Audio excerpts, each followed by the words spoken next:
Being a child, watching college football games on Saturdays, those stadiums are like cathedrals and the players are like gods when you're a kid. And I told my dad one time, hey, Dad, one day I'll be there, you know?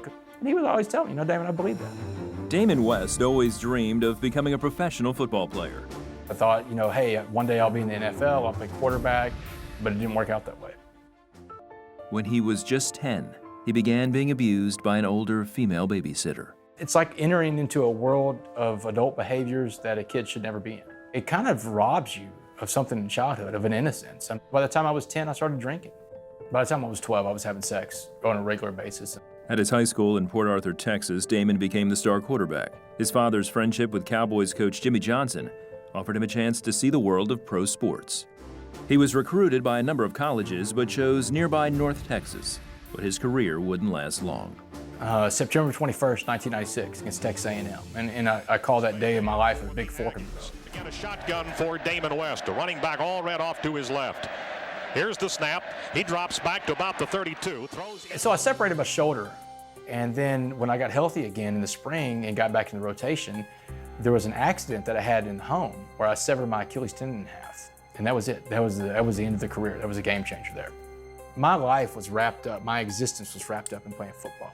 And once that was gone, I was mad at God. I was mad at the world. I was mad at everybody. His doctor prescribed painkillers, which added to the list of substances he was abusing.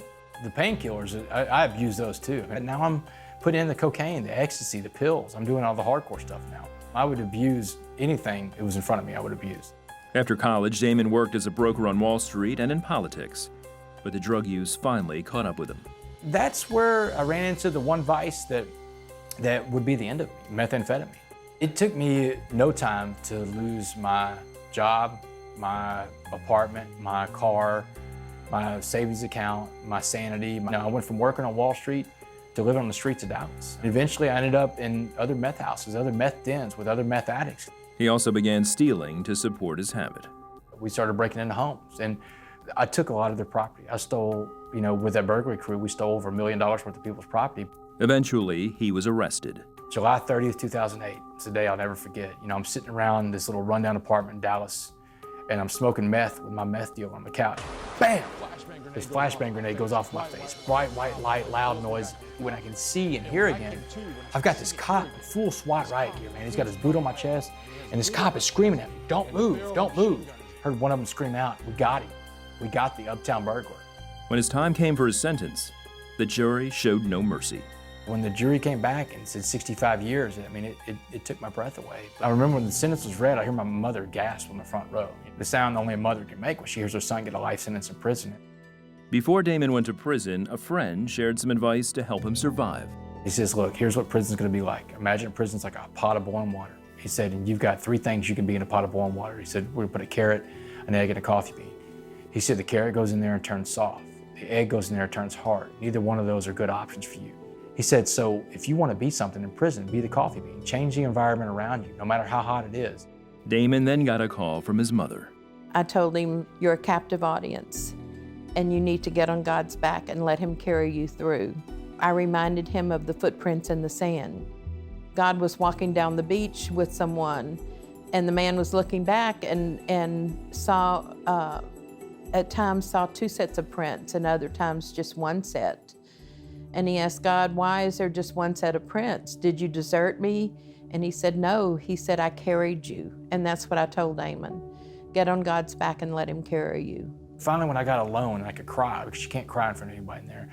And I'm sitting there, and I'm a little confused, because I'm into my Bible, I'm praying to God, but I hadn't learned how to pray. I cried, and I just prayed, Jesus, please, I can't do this alone. I can't do this anymore. And I remember being broken down, about as broken down as I've ever been. And that's when I finally asked Jesus to take over.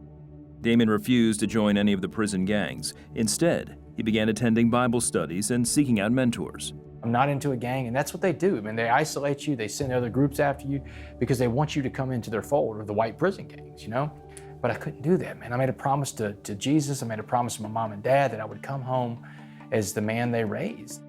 He also entered a recovery program in prison. I got taken into sobriety at gunpoint. I tell people that all the time, because I'm clean, I'm sober, I have a program of recovery, and I'm still letting Jesus drive that car. After serving just 11 years of his 65-year sentence, he was paroled. total God thing that I made parole. I was blown away with the grace that Jesus bestowed on me. Jesus had a plan the whole time. I remember turning back to look around because something told me to turn back and look around, and it's this voice inside your head saying, I want you to remember what this looks like. You're going to work for me now. And if you ever stop working for me, you'll be back. Don't come back. Damon is now married and speaks all over the U.S. He also has authored 2 books. My purpose now in life is to go out to be an example to others of what not to do. But the other part of my life is to be that message of hope. That message of hope of what Jesus' grace and Jesus' love can do for someone. I was a drug addict and a thief and a liar and a cheat and everything else you can think of that's bad.